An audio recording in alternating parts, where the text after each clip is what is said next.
Hello chess friends and welcome to your Zad of Chess channel and welcome to a really beautiful gameplay by the latest version of Stockfish by the powerful Stockfish 16.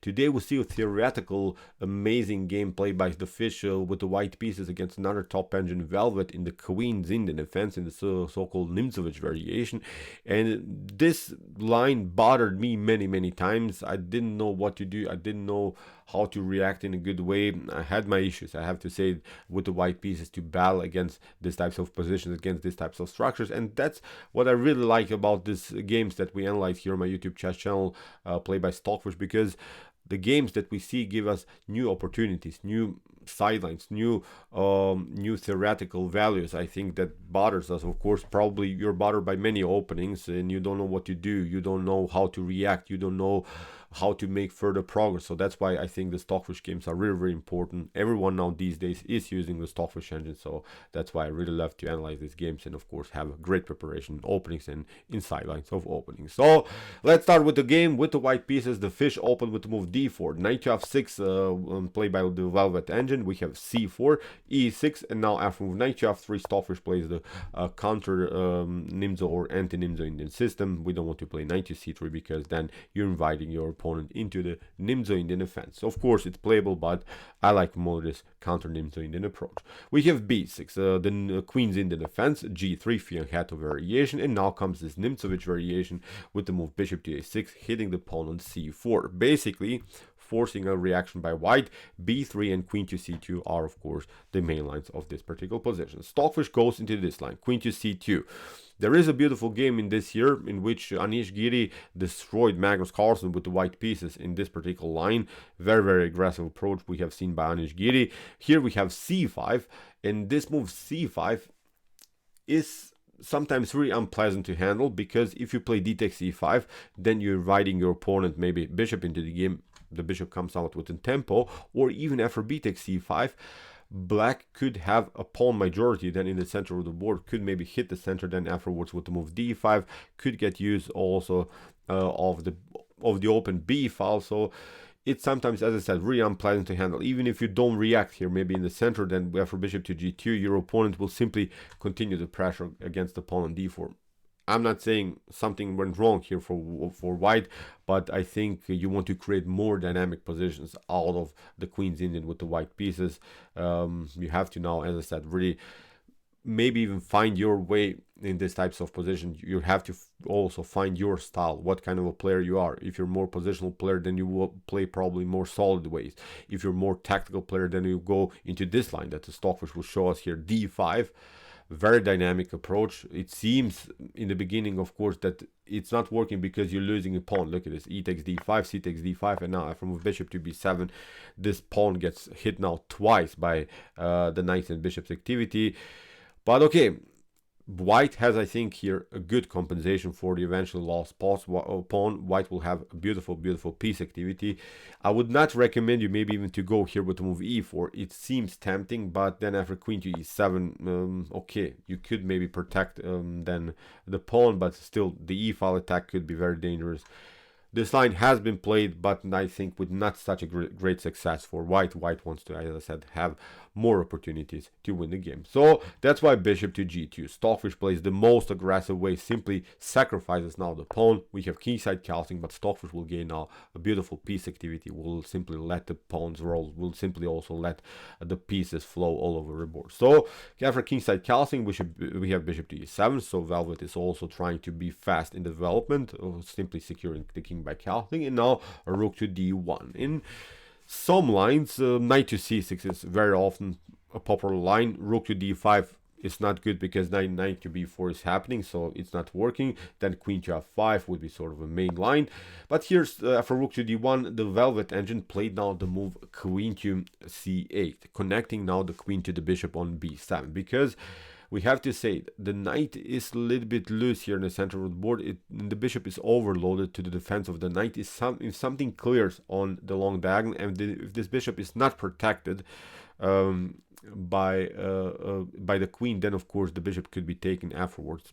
it is a tactical motif to somehow battle against this bishop on b7. So far, the Velvet Engine is protecting now the piece, but now Stockfish gets very, very active into the game, forces now the knight to retreat, and now simply continues to pressure here with the move bishop to g5. So as I said, white lost a pawn, but has now really an attacking flow, has now really great attacking opportunities. Kingside casting, we have knight to c3, and see now, although black is up a pawn, it's very hard to make progress with the d pawn. If you play it to d5, then the knight is a little bit stuck always to the defense of the pawn, so then probably knight to d5 could happen, bishop to f6, knight to d5, so this is also not working. So after move d6, what the Velvet Engine is hoping for is to simplify the game by trading off the queens, which makes of course perfectly sense. We have queen to f4 by Stockfish 16. Knight to h5 is not so good because we simply retreat. If you play queen to bishop to g5, then the queen is coming into the game, the pawn is hanging on d6, so you don't have time to kick away the queen from this active square here on f4. So we have knight from b to d7, also normal choice here by the Velvet Engine. Here we have knight to h4 hitting the weak square on f5. We have rook to e8 and now bishop to h3, pinning now the knight on d7. Here Velvet plays a beautiful counterattack. Queen to c6 is threatening, of course, to deliver checkmate on h1. Stockfish plays bishop to g2, and now after bishop to b7, queen to b7, the bishops are off the board. But there's still this problem of the d5 square that black is here in the position as a weakness. Also, there is a problem of this backward pawn on d6. So Stockfish will now use simply the whole attack to attack simply all of these weaknesses. Now look at this, knight to f5 is hitting now especially this pawn on d6. What to do here? The Velvet Engine tried to advance the pawn with the move d5, and here I would not recommend you in these types of positions to take out the bishop, because I think you would get rid of a very bad piece of blacks and you gain nothing. I think you give up your good piece for your opponent's bad piece. The knights are still well protected, so in my opinion this is not working. This is not really a good continuation anymore here for white, especially also because white has a weak pawn here on e2. Even if you somehow grab the pawn on d5, then your e2 pawn is weak. So so far some tactics like this are not working here in white's favor. So that's why queen to f3. Stockfish uses now this diagonal against the queen. The queen is a little bit loose here on b7. We have bishop to f8. Velvet retreats now finally with the bishop, but now knight to e3, putting more pressure against the pawn on d5. We have knight to e5, but Stockfish stays on this diagonal, still endangering the queen on b7. Knight to e4 by Velvet, and now the fun starts. We have knight takes d5, knight takes c3. Of course, if you play something like knight to g5 here, then you get knight to f6. Beautiful discovered check, and you lose the queen here on this diagonal. This is the tactic that we have talked about in the beginning. Also, some kind of a tactic like this was also possible when the bishops were lined up like this. That's what I always meant about this tactical possibilities on this long diagonal. Always some kind of a wild tactic can happen, so you have to be careful when you play the game with the white pieces, with the black pieces. Always watch out for this diagonal of the light square bishops. Now basically the queens are using the function, of course, of the light square bishops. Now you see there is maybe even this dirty tactic as a possibility. So after move knight to d5, the Velvet Engine took now simply the knight to c3, and now a good choice by Stockfish, b takes c3.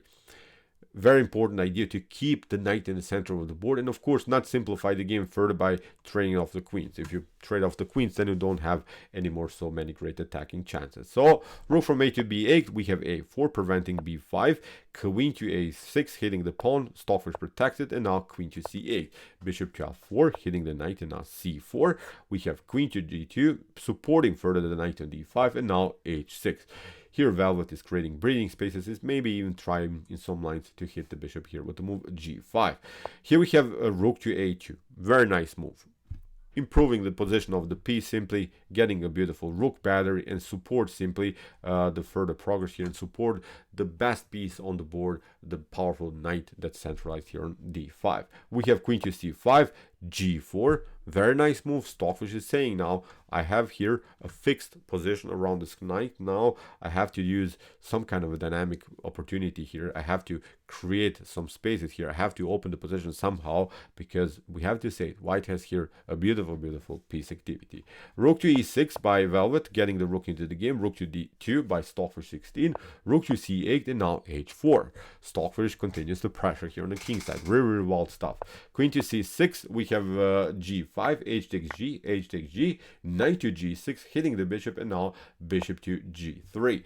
The problem, I think, always for Velvet is here that Velvet cannot compete against this dark square bishop on g3. The battery is simply too powerful. We'll simply get this one. Bishop to d6, and if you play with the rook to d6, then knight to e7 is simply winning the game. You get the fork, you have to take it out, but then you lose the rook on d6, and the game is over here for black for sure. So after move bishop to g3, we have knight to e7. Now we have e4 supporting the knight on d5. If you take, of course, then e takes d5 leads into a fork against the queen and the rook, so this is not working. That's why rook to g6. Stockfish drops back with the knight, attacks also the queen. The queen takes out now the pawn on a4, but that's exactly what Stockfish wanted to get. The queen is now deflected far away from the action. The queen is simply now far away from the potential defense of the kingside attack that Stockfish prepared here. Stockfish simply continues with f4. We have f6, queen to h3, threatens some dangerous checks here on e6. In the game f takes g5, we have f takes g5, and as I said, you cannot take out the pawn so far on g5. Stockfish prepared here a dirty attack with queen to e6. You had decoyed here to the h file, but now after rook to h2, the game is over here for black. So this is not working. After f takes g5, that's why Velvet is trying to get the queen back into the game. Stockfish protects it now. Even if you try here something like queen to c5 to deliver a check, then king to h1, a5 is even not working. Look at this. We can even sacrifice the knight. We'll simply get a rook on the f file. When the king is, of course, getting on the f file, then there are some dangerous discoveries with bishop to d6, getting the queen, and now again this whole concept with queen to h7 or queen to h8 is really dangerous. So with a beautiful battery on the h file, with a beautiful rook activity on the f file, black is getting destroyed for sure. So you see queen to c5 in order to kick away the queen and then maybe to make further progress here on the queen side. It's not working. That's simply too slow. As I said, Stockfish can ignore that and build this attacking formation. Even in some other lines, this is always a possibility. And notice also in this position that the knight is a little bit overloaded to the defense of the rook. So the queen is also always hitting the rook. If the knight moves in this previous line, of course, then the rook would be hanging. So very wild position all over the board. Bishop to f4. Here the Velvet engine tried to trade off more pieces by sacrificing the exchange for the bishop. Here black was really pressured, but Stockfish simply escapes. And even if you play now very actively, maybe with the move queen to g6, the problem is now again the battery. Again, the battery is working. That's the way to go. After queen to e4, we simply attack the king. You get the rook on f2. You can cover yourself, but now look at this. Queen to h7. You can maybe protect it, but now look at this. We play this in beautiful intermediate attack. We have rook to d5, and now after rook to f5, the game is over. Here for black. So that's one possible tactical line. Of course, many opportunities for both sides, but as I said, the king is always endangered here, especially because of the h-file attack. So that's why instead of this move queen to g6, the Velvet engine played queen to h6, try to simplify the game by trading off the queens. And okay, Stockfish says, I have enough compensation. I have now the exchange, and I have also this powerful e-pawn supported by the rook, supported by the king. The king is close enough to the action, so it's a one-way ticket, of course, in white's favor. We have king to e8, knight to c2, knight to d4, centralizing the piece, and now after a couple of simplifications, further simplifications, still, of course, white is much better. Rook to a1, hitting the pawn. We have king to f7. Even if you play here a5 to protect your pawn, then we simply attack this other. You can maybe support the progress here, but now with knight to e6, we're hitting the bishop, and the bishop gets deflected from the defense of the b pawn, so you lose the pawn for sure. So it's not working. Rook to a1, here king to f7. Stockfish says thank you, I'll take out the pawn. We have king to f6, and now Stockfish got challenged this way, but it doesn't matter. First the check, now the knight is coming into the game. Knight to d6, knight to f4, The king again gets closer. Knight to d3. Stockfish delivers another check, and now Stockfish grabs this pawn on c4. We have b5, knight to d2, king to f6, rook to b7, hitting the pawn, and now after move b4, c takes b4, and knight to b4. In this particular position, the Velvet Engine resigned. Okay, what to say? There would be maybe a drawish possibility if white would not have this pawn on e4, but now with this pawn that's rolling in the center of the board, white is winning the game for sure. White can always attack both of these minor pieces. Okay, it's a long run, you have to still struggle, you have to still battle in this endgame, but the king will get closer, the knight will be improved somewhere here, maybe on d5, f5. There is always a check as a possibility, as I said. This is completely winning endgame here for white for sure. So, great game by Stockfish 16 in the Queen's Indian fence. Interesting ideas, interesting gambit lines. If you're a sharp player, I would recommend you to go into this line. This is really crazy, this is spectacular, but there are many opportunities in order to create dynamics, and it's, I think, what we want to get with the white pieces. We want to create dynamic positions, we want to have an attacking flow.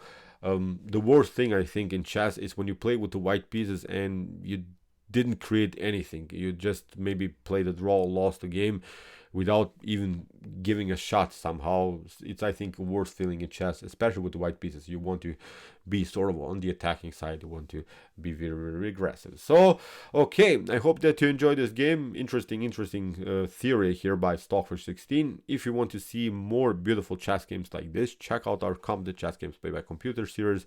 Here's the link of our playlist, and if you like this content, don't forget to subscribe to my channel. See you soon with some more videos, and what do we say? Chess is the best, of course.